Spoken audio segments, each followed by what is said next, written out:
Hay momentos en política que se sienten como una grieta en un dique, ¿no? Sí, Primero es un hilo de agua apenas perceptible, luego otro, y de repente el muro cede y todo se precipita. totalmente. La fuente que vamos a analizar hoy es un artículo que describe precisamente esa sensación. Se titula Cronología de un derrumbe, el sanchismo sucumbe y abre las quinielas a su sucesión. Así que nuestra misión hoy es meternos de lleno en esa cronología. Vamos a seguir el rastro de los acontecimientos que, según nos cuenta este texto, llevaron a un gobierno desde una posición de aparente control a una situación de crisis total. Y lo interesante es que el artículo no se centra en un único escándalo, sino que lo plantea como una auténtica cascada. Claro. El hilo conductor que nos propone la fuente es fascinante, porque no solo documenta los hechos, sino la evolución de la estrategia de respuesta. Es una narrativa de erosión progresiva, donde cada nuevo caso judicial parece que no solo suma, sino que multiplica el efecto del anterior. Vamos a ver cómo conecta esos puntos. Exacto. ¿Y qué dibujo final nos deja sobre la mesa? Pues vamos a ello. Empecemos por el principio de esa cronología. El artículo sitúa el origen de todo, la primera grieta, en un momento que en su día pareció, un simple reajuste de gobierno, pero que el texto califica de casi profético. Sí. El 12 de julio de 2021. Contra todo pronóstico, Pedro Sánchez destituye a José Luis Ábalos. Y ojo, que no hablamos de un ministro cualquiera. Para nada. El texto se encarga de recordarnos su peso. Era ministro de Transportes, una cartera con un presupuesto enorme. Casi nada. Secretario de Organización del PSOE, o sea, el fontanero jefe del partido. Y, según la fuente, el principal confidente y valedor de Sánchez desde las primarias, su mano derecha. Claro. Por eso el artículo lo marca como un punto de inflexión. No era un fusible que se cambia, era una columba de carga del edificio. Pero sugiere el artículo porque esa destitución, que en 2021 no se entendió del todo, es la semilla de la crisis de 2024. Lo que el texto plantea es que esa decisión no ocurrió en el vacío. Recuerda que el gobierno ya venía de un par de años complicados, con polémicas como el llamado del Seagate o las primeras informaciones sobre adjudicaciones de material sanitario. Ah, claro. La perspectiva del artículo es que la caída de una figura tan central y tan aparentemente blindada no fue solo un cambio de caras, fue la primera señal de que internamente se estaba moviendo algo muy gordo, algo cuyas consecuencias tardaríamos casi 3 años en ver. Y esa pieza, Ábalos, queda ahí, como en suspenso. Pero claro, el artículo nos pega un salto de gigante a 2024, y es ahí donde esa primera grieta se convierte, según su relato, en un torrente. Absolutamente. El 20 de febrero, 2 nombres que hasta entonces eran desconocidos para el gran público saltan a todos los titulares: Koldo García y Víctor de Alhama. Sí, son detenidos por un presunto fraude masivo en la compra de mascarillas. Koldo García era el asesor de Ábalos, su hombre para todo en el ministerio. Vale. El artículo describe la primera reacción del gobierno como un intento de manual de contención de daños, encapsular el caso. La narrativa inicial es que esto es cosa de un verso suelto, una manzana podrida. Exacto, una manzana podrida en el entorno de un exministro. Un problema del pasado y muy localizado. Una estrategia de cortafuegos de manual, pero el artículo sugiere que el incendio era demasiado grande para eso, ¿no? Totalmente. La trama que empieza a destaparse es demasiado compleja, tiene demasiadas ramificaciones, y el cortafuegos salta por los aires apenas 2 meses después. Ahí es cuando estalla la segunda gran explosión. Eso es, el caso Begoña Gómez. Un juzgado de Madrid abre una investigación a la esposa del presidente del gobierno por presunto tráfico de influencias y corrupción en los negocios a raíz de una denuncia de manos limpias. Y aquí el foco cambia por completo. Claro, según el artículo, se desplaza del ministerio de un exministro al entorno más íntimo y personal de la Moncloa. Y la respuesta a esto sí que fue algo, completamente inesperado. Pedro Sánchez publica una carta y anuncia que se retira a 5 días para reflexionar. El artículo subraya la sensación de parálisis de un país en vilo y una perplejidad internacional bastante notable. Es que en ese momento, según la crónica, La estrategia cambia por completo.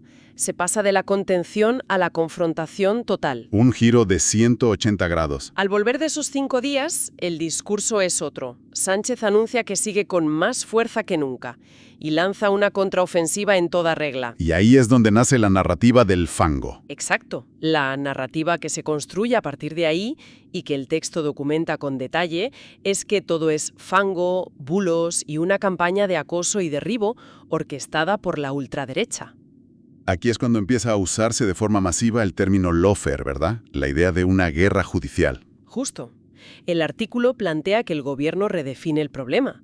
Ya no se trata de responder a acusaciones concretas de corrupción, sino de denunciar una persecución política. Entiendo. Y lo que es más interesante, el texto señala que esta nueva narrativa se convierte en la plantilla de respuesta para todo lo que vendrá después. O sea, se convierte en el argumentario oficial. Eso es. Poco tiempo más tarde, cuando surge otro caso judicial que afecta al hermano del presidente, David Azagra, la reacción es idéntica, casi palabra por palabra. Es fango, es la fachosfera, un término que usan mucho, es la ultraderecha. Vale, entonces tenemos un cambio de estrategia clarísimo. Pero el verano no trae calma, más bien lo contrario. No para nada. El 30 de julio, el juez Peinado cita a declarar a Pedro Sánchez como testigo en el caso de su mujer.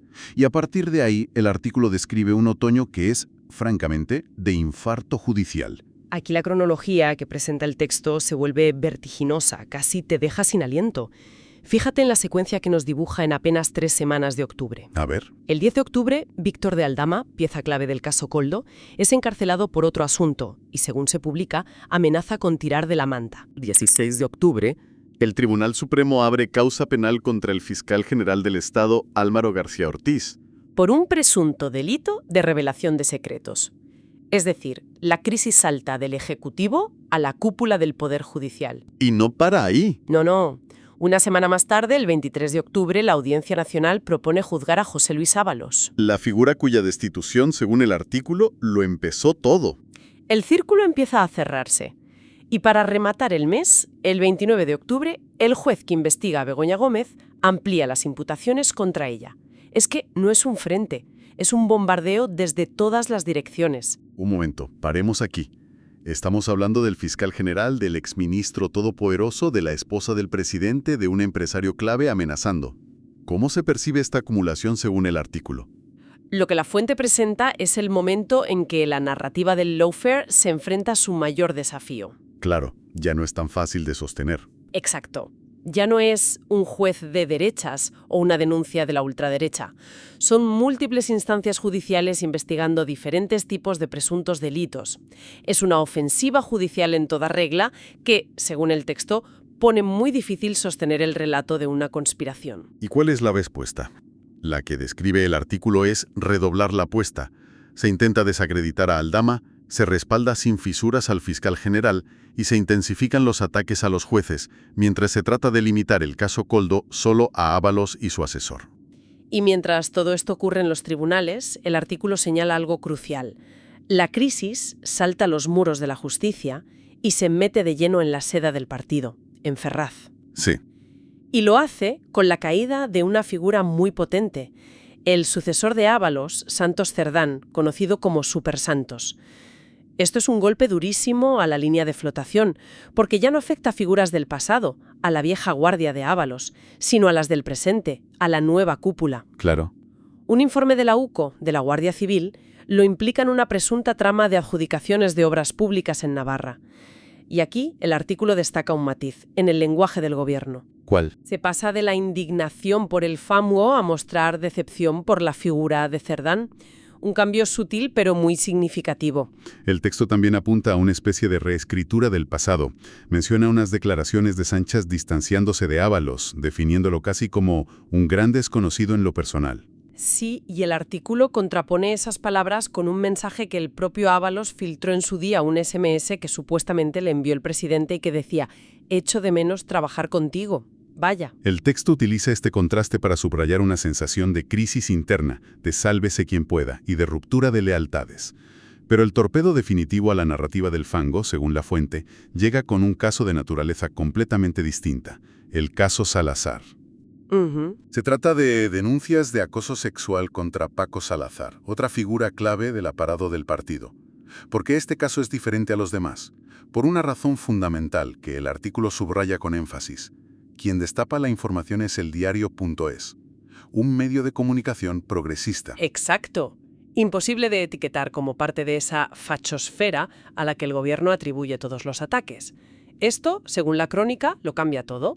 La acusación no viene de fuera, del enemigo, sino de un entorno ideológicamente cercano. Y eso provoca una reacción interna que no habían provocado los casos de corrupción. Justo, el texto habla de una reacción en tromba de las federaciones del partido, de varones territoriales, de rostros históricos que apuntan directamente a la cúpula por, presuntamente, no haber actuado antes. O sea, una implosión. Aquí es donde, según este relato, la presión externa se convierte en implosión. La narrativa del ataque externo pierde toda su eficacia cuando las críticas más feroces y la fractura se producen dentro de tus propias filas. ¿El problema ya no es una conspiración? No, es una crisis de gestión, de liderazgo y de valores. Y así llegamos al clímax que describe el artículo, a una semana final que el texto califica de tener escasos precedentes. Una auténtica operación policial y judicial a gran escala, que lo precipita todo. ¿Sí? Es el desenlace de la cronología. En solo 72 horas se producen detenciones de figuras de un simbolismo enorme. Caen Leire Díez, a quien en la jerga del partido, según se nos cuenta, conocen como la Fontanera de Ferraz. Una figura clave en la maquinaria interna. Y también detienen a Vicente Fernández, expresidente de la SEPI y persona de la máxima confianza de la ministra de Hacienda. No son solo las detenciones, es la escenografía. El artículo enumera casi una treintena de registros en lugares que son el corazón del Estado. Sí, la propia SEPI, la aerolínea Plus Ultra, los ministerios de Hacienda y Transición Ecológica, la sede de Correos. Es una imagen de la policía entrando y saliendo de los centros de poder. Entonces, ¿qué significa todo esto en el relato del artículo? Lo presenta como la culminación inevitable de toda la cronología. El golpe de gracia. Y destaca un detalle final que considera la prueba definitiva del derrumbe. La práctica ausencia de voces del gobierno valorando estos hechos. El silencio. Ya no hay contraofensiva, no hay relatos sobre el fango, no hay nada. Solo silencio. Un silencio que el artículo interpreta como la señal de que están completamente superados por la situación. Por eso el título, Cronología de un derrumbe. La conclusión de la fuente es tajante. Este cúmulo de escándalos, que mezclan presunta corrupción con acusaciones de índole sexual, certifica el colapso del proyecto político conocido como sanchismo y abre la carrera por la sucesión. ¿Y abre de par en par la carrera por la sucesión? La grieta en el dique de tu analogía inicial no es que haya cedido, es que ya no hay dique. En resumen, el artículo nos ha guiado por un camino que empieza con la destitución casi silenciosa de un ministro clave en 2021. Sí.